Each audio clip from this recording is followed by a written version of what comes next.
All right, so my name is Bernie, and this is Bernie Tree 66. Thank you for coming back. Thank you to Cynthia, Clayton, Jonathan, and all of my beautiful Patreons. I really appreciate you guys. Thank you for supporting this video.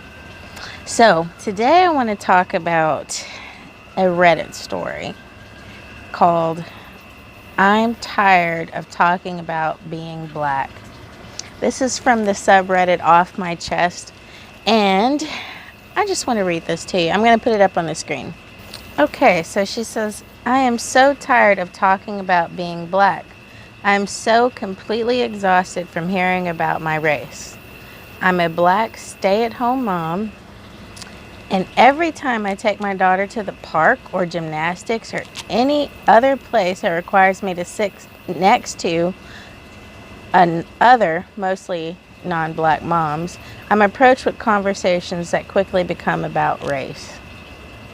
Don't get me wrong, I'm very socially conscious and fully aware of the racial tension taking place across the world. Hell, I've dealt with it for over 30 years. But when I'm watching my daughter, I want to focus on that. If other moms want to make small talk, I'm all about it.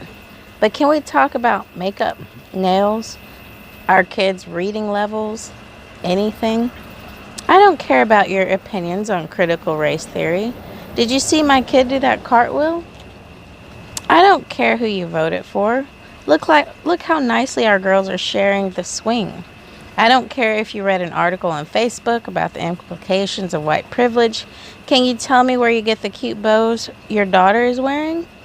If I like you and we become friends, of course we can discuss these things.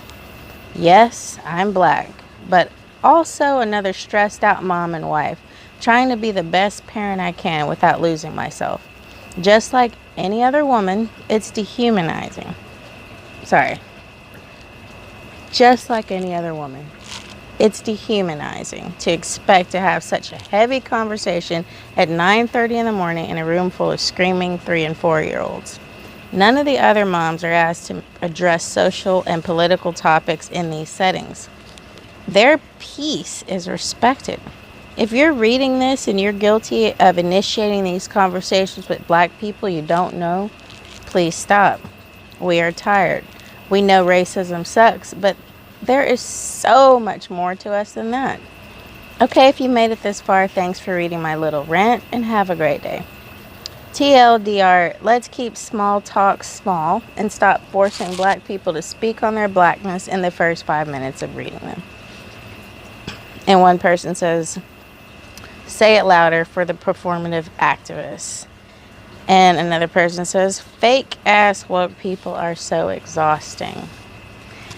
And, on one hand, I get that people are just trying to be nice and they want to try to show me that they care about me and that they're all about the agenda of, white people being put down in the dirt and black people being elevated. So, okay, what else is going on in the world? It is irritating to have someone only see you as that.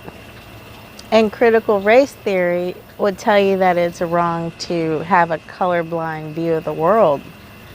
But it's not just me out here, saying this stuff. It's other black people. You see, she's a stay-at-home mom. She's not oppressed. How many people would love to just be a stay-at-home mom? And they got to go and work, and it's all different races. So she is not who you really need to be preaching this stuff to. And like she said, let's just talk about what's relevant right now. It's our kids playing. So I've had a lot of experiences like that, but some idiot on Facebook gave it to me in print, and I'm also going to post this here. And so I was talking about a subject that's very controversial right now, and it's all about freedom of choice. I won't say exactly what it is because I don't want to get demonetized, but I don't care on Facebook, just fuck them. So, all I said was, it's okay for people to be different and to have a different opinion about things. That's what makes us such a great country. Oh, you would have thought I just shot someone's mom or something like that. I mean, the comments I got, all I'm saying is, we're all different. Let's just be tolerant. Woo, they got so mad. And I was, having a good time volleying back and forth. And then here comes an idiot. Let's listen to what he says. Yeesh, how can you live your whole life in a country that has continuously shown it wants you and people like you dead or back under the thumb of the majority and still believe any information which is refuted by experts in every other country on the planet? Literally, only Americans push this bullshit you believe.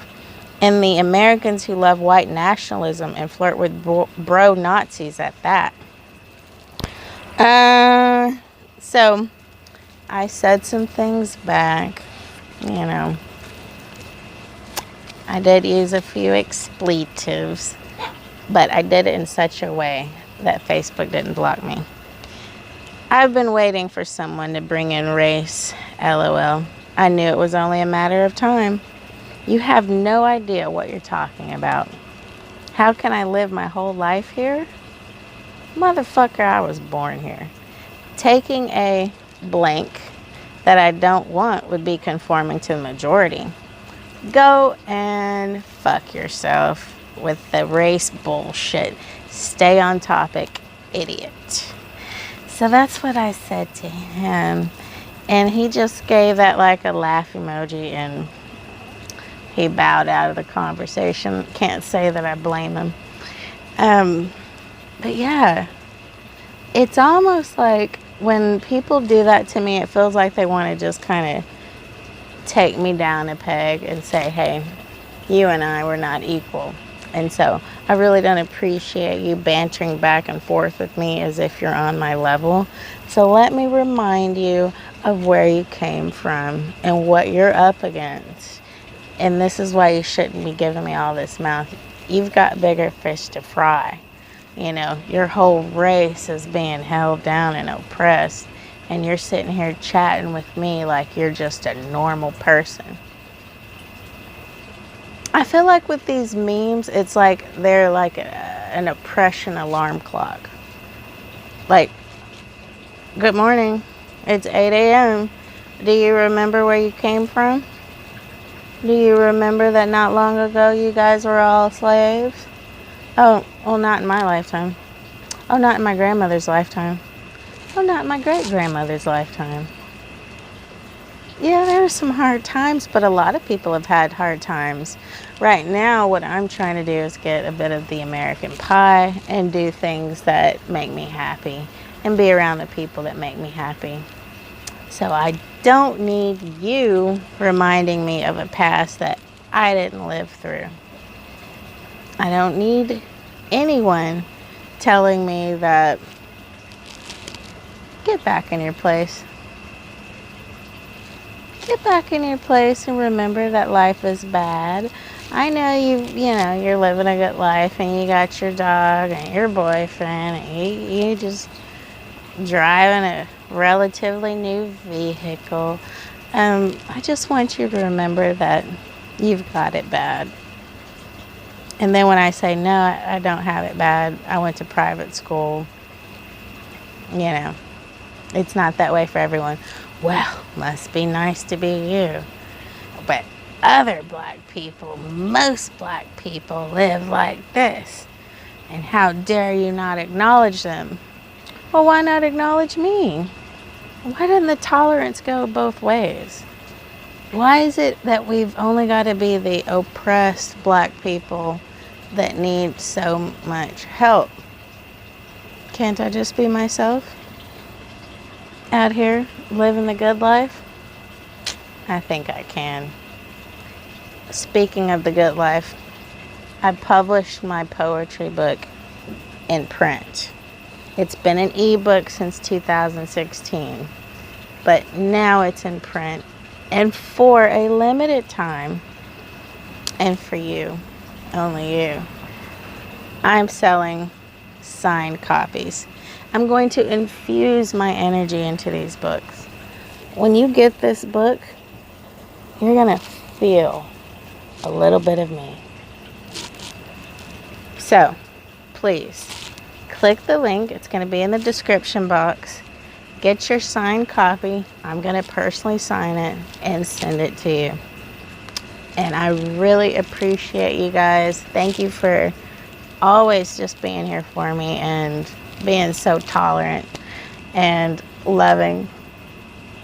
I really appreciate you guys. Thank you so much, and I will see you soon.